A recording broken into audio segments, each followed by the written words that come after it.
Welcome to Latitudes in Session.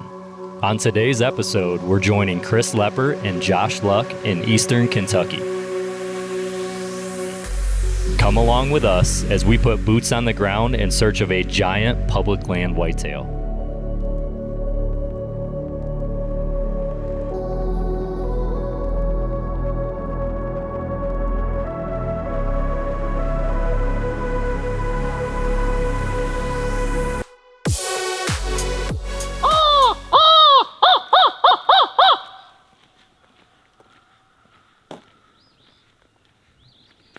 Yeah, he's probably Hey Chris, what you don't know yet is we decided we're gonna do a little mixtape and just dub everything you say and do all day. So we'll have like the So we just got up here. We just came up from the road. We're about 75 yards off the road. We're gonna take this first ridge back towards a big, what looks like a thermal hub. Hopefully we find sign along the way. But what you'll notice is we're gonna stay down over the top of the ridge, kind of on this flat. I feel like that's better bedding and better travel. I don't really see a lot of mature bucks right up on top. So we're just gonna run this ridge all the way out and see what we find. All right, so me and Corey wrapped around the bottom and we didn't see any buck sign, no rubs, no scrapes. And Chris and Josh were up top on kind of this just flat that runs out of this bedding. We believe there's bedding up in front of us that sets up for any sort of south or southwest wind. So this flat is a leeward flat the whole way. And they've already noticed they found multiple scrapes and rubs too. Yep. Multiple scrapes and rubs, which makes perfect sense for a buck being bedded somewhere on this flat up towards the front of the hub more. And he's working out this flat at night, making all this sign before he drops down in the bottom to feed. So we're gonna hang a camera right in here somewhere, and it's a really good spot to check. And then we're just gonna work up and see if we can find the beds. And the whole goal in this is to follow this sign towards the bedding and see how close we can get. You know, if we're 400 yards from the bedding right now, this scrape isn't gonna really be killable early season, but if we're 100 yards from the bedding, then we're in the game. And if he's bedded further back in there, we'll just find that spot that we can push into and kind of set up on him and just watch him drop down this flat and kill him. So that's what we're gonna do right now, is go try to find bedding. Does that make sense? hell yeah, it does. Perfect. I just wanna be able to check that camera and say, like, without interrupting what he's doing. So there's two different ways that you can do that. You want to be able to access into here without blowing him out and without him smelling your trail. So I think the best place to put the camera is on this side, because if we circle around, when he drops off, at some point he's catching our boot tracks. Yep. So I think that we can come in over top of this, like come off the top of this spine, dump straight down to this right here, check that camera, and you can set up on that without any deer ever catching your scent. You know what I mean? Yes. And you also, if you start looking, see the two fallen trees behind us? That deer has to pinch on this side of these trees so you have good cover. I mean, they're never gonna get behind you. So this right here is a perfect ambush setup if we're close enough to bedding. If we're not, it's not gonna be any good. And I think that's the difference, is knowing how far you have to push, which we're gonna figure out. How close do you pay attention to wind speed? You get these hills and these benches. Out here, not much. In the hubs, a lot. Out here, I mean, if you have really any wind and you play the thermal advantage too at night, it's gonna dump. And you're not gonna get, like, I never get a lot of swirl out on the edge like this, but as soon as you push in further, if you have like that crosswind, it's a nightmare. It's an absolute nightmare. Like, I would never hunt in there on a west. I would hunt in there on maybe like a southwest or a straight south, but it would be a little bit difficult. And some of these spots, I mean, you're only gonna get so many sits when you have to cross the trail. That's why I really like when you can access from that direction, so you just like pop up and shoot him, and then you can leave and get out of there without leaving this scent trail. Because like, he's gonna come through one time, and if you mess up and he does smell you, it might be the only chance you get. I think once we get a gauge of where the bedding's actually at, we can start to walk that elevation more, but right now I agree. I don't know yet. So no late season bed, right? No hair on the late season bed. But let's check the early season bed. So pull this away that fell this year. Anything that fell this year, and see if in the layers below there's hair. Look at that, right there. Boom. Early season bed. See it? Yep, look at that. Yep. So what we just did is we set that camera up on the point of that ridge. We just came up through here about, what, 150 yards? Yep. about 150 yards, and we came to this little flat spot where if you look around, it's really thick. And there's one bed right here with a really good backdrop where a tree fell down. So right away, it looked like a bed. And what I was telling Chris is you walk up to it and you're like, yeah, it looks like a bed, but there's no hair on top of the leaves at all. But once you start digging these layers of leaves away that fell this year, you get into a ton of hair in the dirt down here. And that's telling me that early season, there's a buck bedded here, but he's not here late season, which is perfect. So he's gonna be bedded here when we want him to be bedded here. All the scouting that we're doing today is all based off of the first week or two of season. We're trying to catch these deer on an early season pattern, going to and from food before they get bumped around too much and there's too much pressure in here. So this is exactly what we're looking for. I think that beds like this are extremely overlooked because they don't have the hair on top of the leaves and it's not really obvious. But this is exactly what we want to find. This is perfect. What we might find there's still a better primary bed over there, and this is just kind of like secondary bedding. So why do you think he would have the beds over here, just kind of a slightly different wind? Or Yeah, I mean, typically for me, like what I like about this one's kind of rolling, right? So like when I get in a bed, I try to feel how secure I feel. Like let's say I'm running from people and I'm trying to hide from everybody. Yeah. If I'm here, like if I had a really good nose, yeah, I can smell things up there, but it's kind of rolling and it's kind of like it's almost too level where something can see me from a long ways off. Over there, it's a lot steeper. So I think that I would feel more safe over there, and that's kind of the same mentality I have towards a big buck. Where is he going to feel the most safe and still have his wind advantage? And I think it might be right there. But this is the thing, man, is there's not a ton of hair. So what it could be is it's a very minute food source that he's only hitting for like a week out of the year. And so he's not here very often. You know, if it's a place where he's feeding on something consistently throughout the year and he's bedded there, there's gonna be a lot more hair than this. But this still says at some point in the year he's here. And it's underneath the leaves, which tells me it's before the leaves drop. So let's mark that down. How do you feel about that? I feel... We're trying to figure out exactly what the weakness this deer is showing us is. And what we're coming up with is he's bedded here. It's pretty thick. He's got a lot of greenbrier and some fallen trees. He can smell anything above him, but we're gonna access from in front of him. And if you look over there about 80 yards, there's a bunch of fallen trees and he cannot see us access that scrape that we set that first camera on. So it's almost bulletproof. And with all that cover that's fallen over there as well, he's not gonna be able to hear very good. So it's 200 yards to that scrape where we plan on setting up. I have a lot of confidence that this deer will get up and travel that far in daylight the first couple days of season, and we should be able to have an opportunity at him. I mean, it sets up absolutely perfect. And that's like one of the biggest things is if this bed was here and it was wide open timber to that scrape, that scrape's useless to us because you can't get to it. But the fact that it's thick, it's kind of funny because everybody says that big bucks love cover because cover keeps them alive. And my saying is that cover kills big deer, because if a deer's in cover, you can get closer to him. If you're a good hunter, if you're quiet and you're stealthy and you have good equipment, you can get really close to that deer, where if it's wide open timber, you're not killing that deer very often. So it's actually the opposite for me. I don't even want to target a deer unless there's a lot of cover around, because the cover is what is going to help me kill that deer. Do you kind of believe like the more cover, the more they rely on their nose, the less cover, the more they rely on their eyes? I do, yeah. Yeah, I think the sight advantage in wide open timber is the primary thing that they have going for them. And in a situation like this, he doesn't have a lot of sight advantage. He has his elevation advantage, it makes him feel good, but he's really using his nose here, and we have his nose completely beat. And then as soon as they get pressure, they start shifting around a little bit and they're not as exposed, and he'll set himself up a little differently. But before that pressure hits, if you're the first person to come in here and take a shot at this deer, you have a very good chance of killing him on that scrape.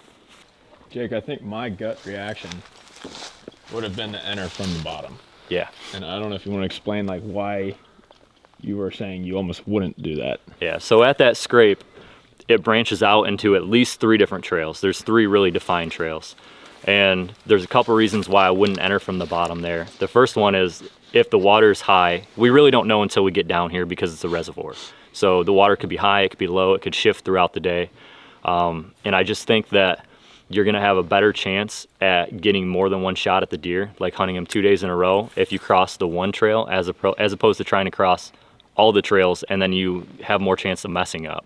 So my thought process was to stay on that first flat that kind of wraps around the front of the ridge. Stay off the spine, obviously, but stay on the front side so you're concealed, and just work around and then try to jump over that one trail as opposed to the 3 and just get set up. And if we come up from the bottom, the thing I noticed too is it's pretty slippery and we don't have a lot of gear right now. So if you add in the fact that you have your tree stand, your sticks, or your saddle, or whatever you're using, I just feel like there's more chance to make noise. And you know how I am about noise. I would rather be able to walk that flat and stalk my way in for an hour and close that last 50 yards as opposed to try to keep my balance and my footing coming up that hill without making noise. Because one stick crack at 200 yards and that deer's gonna snap his head and be listening for anything that he can hear, just like we do. When I'm gonna stand and I hear a stick crack, I'm listening for footsteps. And if he hears a stick crack and then he starts to hear footsteps down there or the clank of a stick or anything, it's game over. So for me, I would take, it's still really good access, but I would take the most silent approach in that last 50 yards. And that's really what's determining that access, is the last 50 yards. If it's set up different, I really like coming in from the bottom a lot of times, but I just don't like that muddy hillside.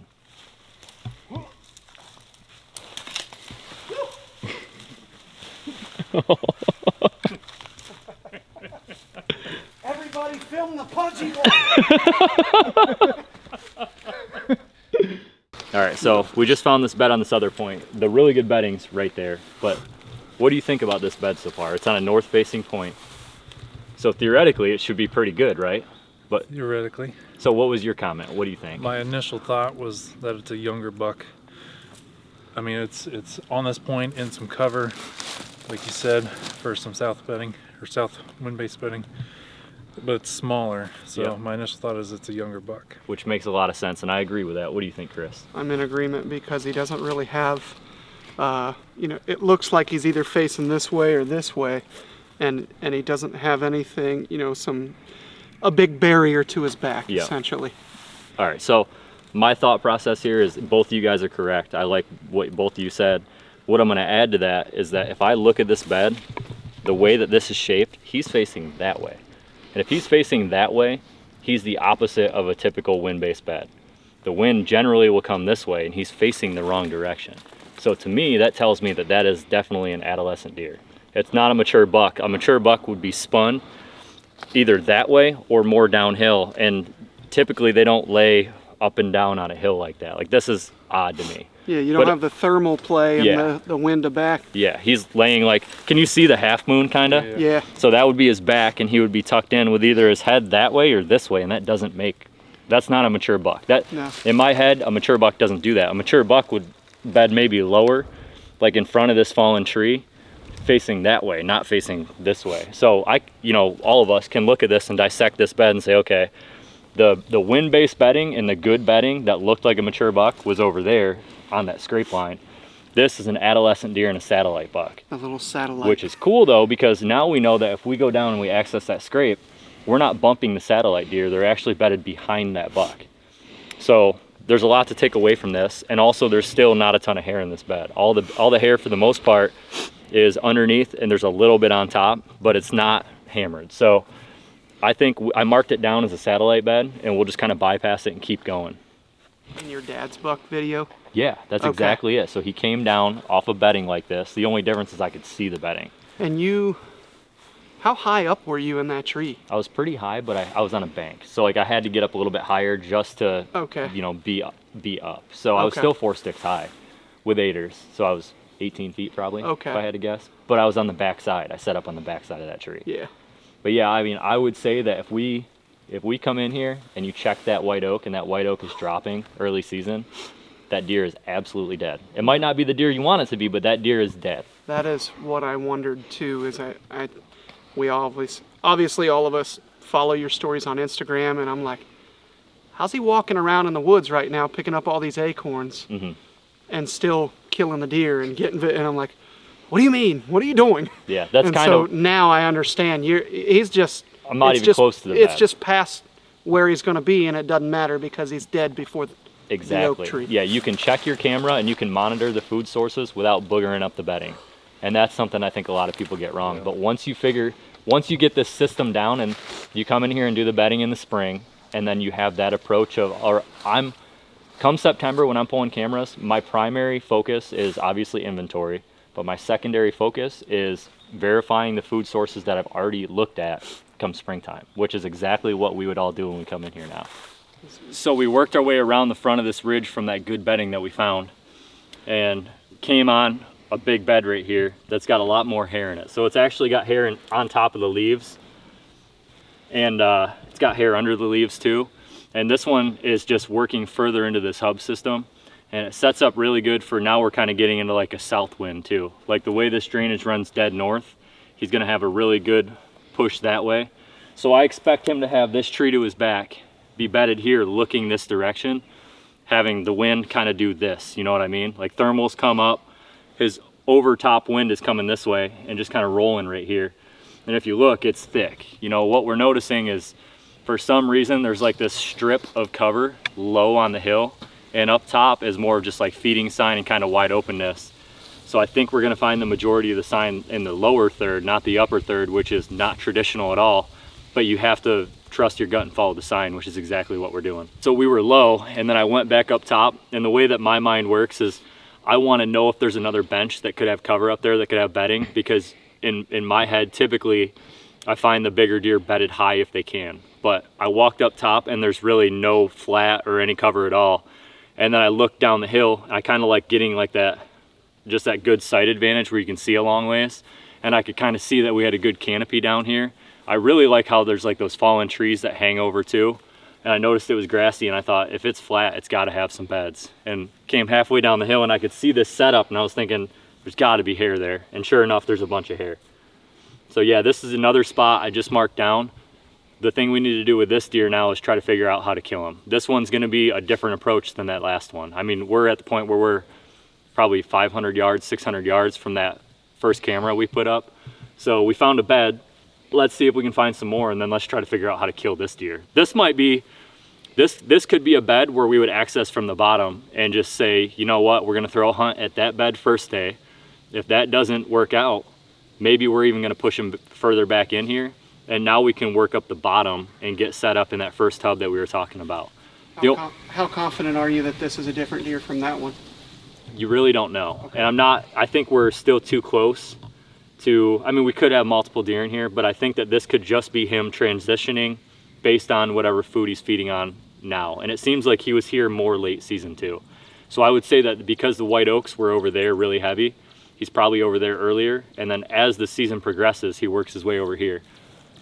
But yeah, we're gonna look around and see if we can find A, more beds, and B, some sort of good food source right here. And then we're gonna try to make a play and come up with a plan and get another camera hung if we can. What the hell are you eating, dude? Got a rub. Definitely a wind to back, kind of like a fallen tree, huh? Overhead cover. Yeah. You're not gonna quit. Do you want me to just fall so you can be happy? So we came up over top of that ridge, and we're really focused on early season right now, but we're always kind of looking for details for like rut funnels or late season food sources. We came up on the spine of this ridge, which is typically where you find chestnut oaks, and that's exactly what we found. So chestnut oak will generally have like bark that you can grab. The roots kind of spall out a little bit. Generally they're dug out like this because the deer are feeding on them late season, kind of scratching for the acorns. Typical leaves look like that, and then they have bigger acorns. It's actually in the white oak family. They just don't prefer them early season, so normally they lay on the ground, and then late season it's one of the only food sources, and they feed on them pretty well. So that's always something we look for, and normally when you find that, at least I slow down quite a bit and look for antlers, because that's typically where the deer are gonna be feeding late season. Either reds or some sort of browse source, or if you have chestnut oaks, it's a really good spot to find antlers. So we're focused on that, and we're kind of focused on marking this up for a late season sit if possible. We're really not focused on that today, but it's always in the back of our heads to get that intel. So we came around this north facing point, and now we're on the eastern facing slope. So for like a west wind or a southwest, it makes perfect sense, right? So right off the bat, we go what, 50 yards, and there's a bed behind this tree. To me, Josh kind of thought the same thing I thought, but I wanted to get your take on what you think this bed is.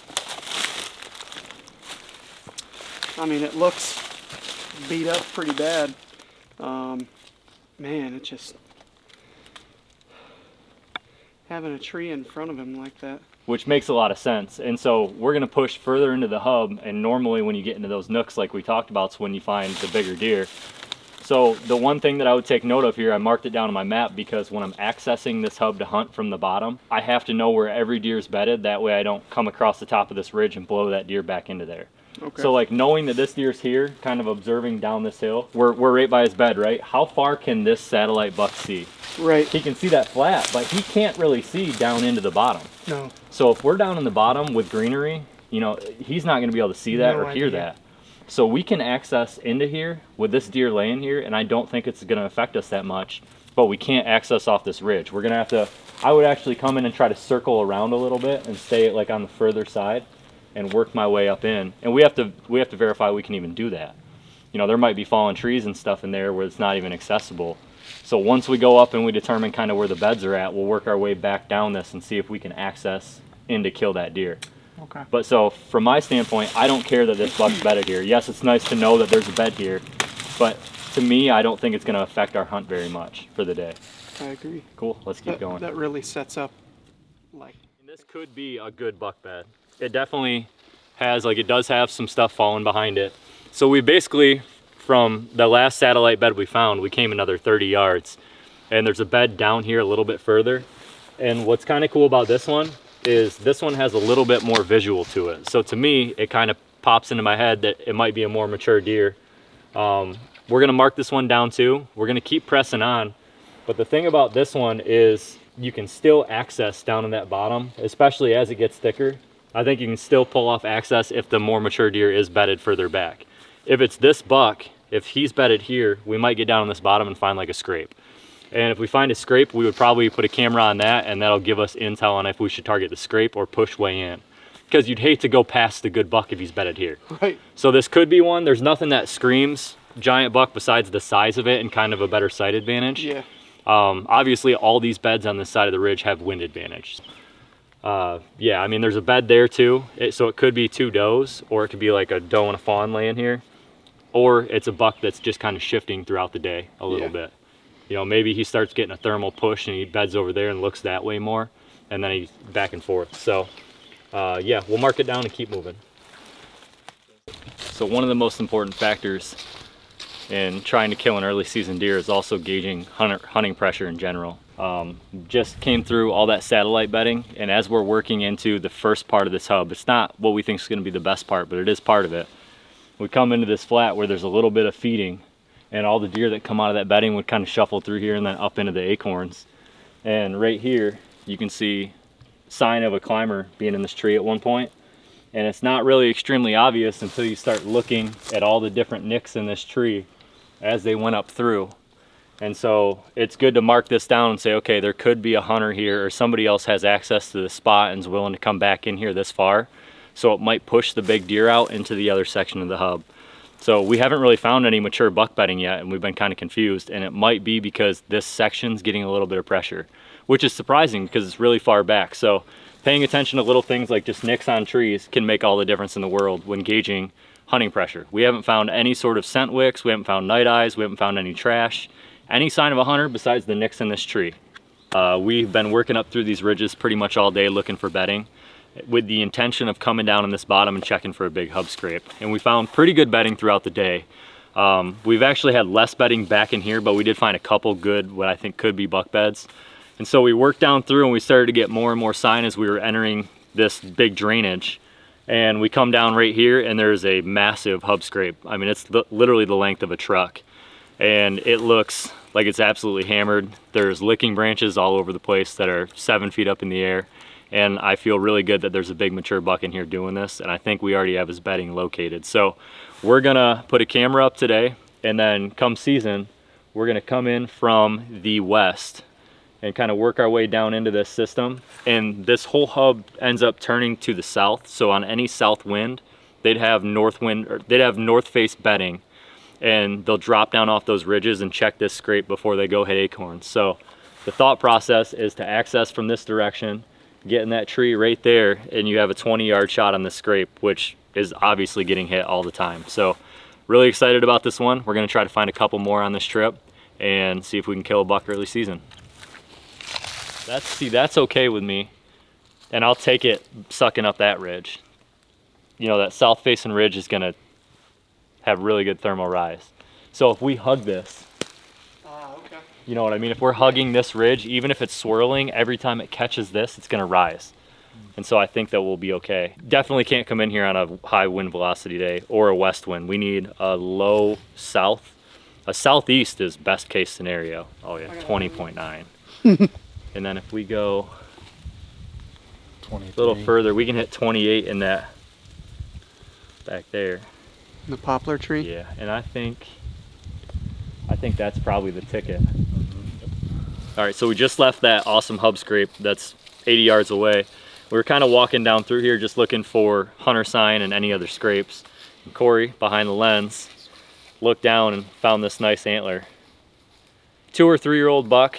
I like how chocolate it is, but he's in here and he's a target for next year, so I'm excited. Check this scrape out. Another one? There's another money scrape. Dang it, I thought you would have put it. What we got? Well, I've heard these are Easter eggs. The smaller ones are supposedly quite treasured because they're tougher to find. I stepped on it and didn't believe that it was a shed antler, and I looked down and I'm like, that's an antler. I think we gotta match that.